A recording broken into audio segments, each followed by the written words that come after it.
Okay, welcome back to my channel. This is Jacob here, and in this video, me and my friend Sebastian here, we're gonna talk about how you can become confident around new people. If you want to be confident around people, you have to deal with the fact that when you're around people, there's social pressure. If you want to be confident, then you need to put yourself in front of a situation that involves being in hyper social pressure situations. What are your takes on that? First of all, that is true. The thing about social pressure is that it's certainly not uncommon. It's like everyone feels it in different situations. It's absolutely universal. Like, it's not unique to you. It's not because you're an introvert or not an introvert. It's a universal language. But of course, there are ways that you can sort of gradually move out. Like, once you're in an like generally uncomfortable social situation, you can build on it gradually over time, and then you can start by taking the first step, and then you can move on. It might be shit like the first couple of minutes. It's very, very common. It's gonna go way very quick. Yeah, I like what you said, and it's actually true. Social pressure is just a deal of the package. If you want to become confident, then you have to deal with social pressure. There's really no way around that. And yeah, I like what you said, that everyone is feeling social pressure and feeling uncomfortable, because it's true. You might be looking at confident people and think, oh, they have figured it out, or they were born confident, but that's not true. They have learned how to overcome their issues of feeling uncomfortable. They still feel uncomfortable, but they know how to act on it. Ooh, good one. Think about maybe when you were a kid, like in school, in high school or something. Think about like the most confident kids that you could remember, like the ones who just seemed to have like their shit together. Like in that environment, yeah, they were confident and comfortable. Try to take them out of that environment in which they had high value and put them in a random social situation, like have them go out alone in like some social environment that they're not familiar with. Very quickly, you'll see that they'll become the exact same person that you are. Yeah. It's really a skill set to become confident. It's really that simple, really. If you want to take the necessary steps, which this video will help you with, then yeah, you can of course become confident. It doesn't matter what your background is or whatnot. It's something you can learn. Fake it until you make it. And what does that even mean? What it really means is you gotta start at some point, and people can't tell if you fake it in the beginning, because that's the right way to get you in front of opportunities. If you act confident even though you are not confident, then you will take the steps and talk to people, for example, and then you will get experience, and then when you do it enough, then it will be second nature, and then you will be confident. And yeah, in the beginning you have to force it. And I hear a lot of my clients, they say, oh, this doesn't feel like me, it doesn't feel natural to me. And I tell them, yeah, of course it's not natural for you, because you're building new habits. That's really all what it is. Now, the important thing is, this does not mean fake it till you make it in the sense of your life. You're kind of already faking it. Okay, so you're an introvert. If you go out and like you sit in the corner and you sit like this and you're just like, you don't really know what to make of yourself, is that what you're like when you're like with yourself? Is that what you're like when you're with your best friends or like your mom or like your cousins or something? No, of course. What does that imply? But it's still equally as fake. What you want to do is to ease you in and naturally make you more comfortable in situations, in environments that currently make you uncomfortable, because that's when you can stop being fake. That's when you can eventually actually become genuinely authentic. Yeah. I love that you bring up being authentic. We think when we go home, oh, I should have said this and this and this, but at least I was just myself, you know. But were you really yourself, or were you hiding your really authentic side? Yeah, as you mentioned, if you go home after a social event and you think,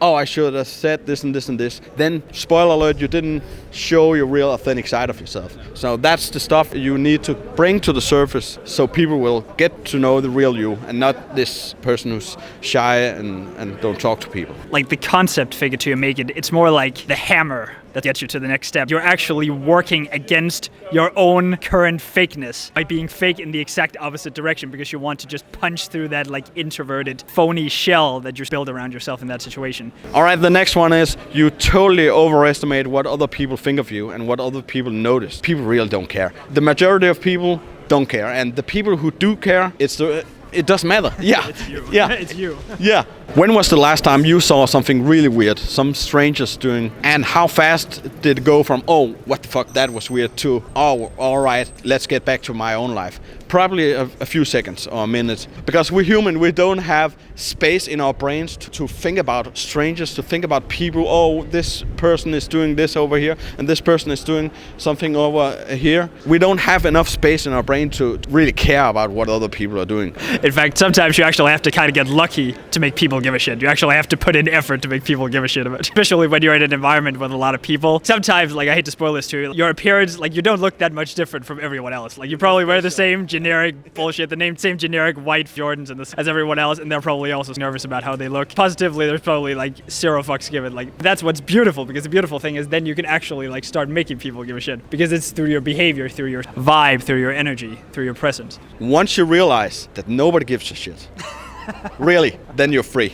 Then you're free. You're free. Because then you can do whatever you want. I mean, don't harass people. As long as you just act normal, then you can talk to that person you want to talk with. If you see an interesting girl you want to talk to, or an interesting guy you just want to start a conversation with, yeah, we tend to overestimate what other people think of us, really. Okay, thought experiment. When was the last time that you walked around in town or you're in some social environment and you noticed a person that looked like you and kind of dressed like you and just obsessed over all the small things that were wrong? Oh my God, what a weird colored belt he has. Or like, what his shoelace is open. Like, when was the last time you actually noticed these bullshit things that you noticed about yourself? Exactly, my point exactly. So. Yeah. Everyone feels uncomfortable, and that's good. When you feel uncomfortable, that means there's a situation that counts for you. If you didn't feel uncomfortable, it wouldn't mean anything for you. When are you uncomfortable? Well, at job interviews, dates, when you're meeting new people, when you have an exam for school, it's really a situation that is important for you. So embrace being uncomfortable and learn how to take action despite of you feeling uncomfortable. The reason are also that you're not exposed to that many uncomfortable situations. We're living in a world where we can just be in a little comfort zone if we want to, and that's really bad. One of the reasons it feels so hard to do these social things is because not many people do them. Like, it's not like a thing that has become so necessary for people to do. There's not really a mechanism incentivizes us to learn to really go out and like really be social and be uncomfortable and make ourselves uncomfortable. But think about, like, whenever you feel that sort of discomfort, it means that there is some sort of meaning that can be achieved. There's something that makes you nervous. What makes you nervous? That there's something of value, but there's also something you can gain. But now it's like a constant battle in your mind between your thoughts that think that, oh, you're gonna fuck this up in 150 different ways, because there is something on the other side of like that discomfort that would have incredible meaning and significance to you emotionally. Yeah, exactly. At the end of the day, if you're staying in your comfort zone, then nothing good is really happening. Growth starts outside of your comfort zone. Just remember that it's always better to do something rather than just doing nothing. Because if you're doing nothing, you will never learn, and you will miss out, and you will stay in your little comfort zone. When you do go out of your comfort zone and start talking with people, that's where you'll learn to become confident talking with people. Either you get a good experience and that will feed to your confidence. The bad experience will also feed to your confidence, because then you will learn how to embrace rejections and awkward moments and all these things. This is part of the learning experience. That was pretty beautiful. Oh yeah, I mean, you can think about it like this. Like, no matter what you do, you're taking a risk. Like, even not doing something is taking a risk. What you could perceive as inaction is the sort of least uncomfortable at that moment in the long term. Like, it doesn't mean that it's the risk-free version of living. It can be incredibly risky. That all the things of value you could have gained by making yourself uncomfortable. Think about that. It's part of the learning process to become uncomfortable and exposed for uncomfortable situations. Realize that if you're doing nothing, you're also missing out. Alright, so I hope you liked this video. If you do, hit that like button and make sure to subscribe. And go follow me on Instagram, because on there I'll give you tips and ideas multiple times a week how you can improve your social life. This is something you can learn, and a good way is to follow me on Instagram. If you've been struggling for a long time and you want to finally get out of your comfort zone and be confident around people, and you don't know how to apply these steps and get to the next level, then you could book a free consultation call with me in 3 simple steps. Step number 1 is you click the link in the description. That will bring you to a page. Step number 2 is you watch the free training video. And step number 3 is you click the application form and book a free consultation call. If you want to see results in your social life, then this call might get you started on that. And then until next time, see you in the next video, and thank you for watching.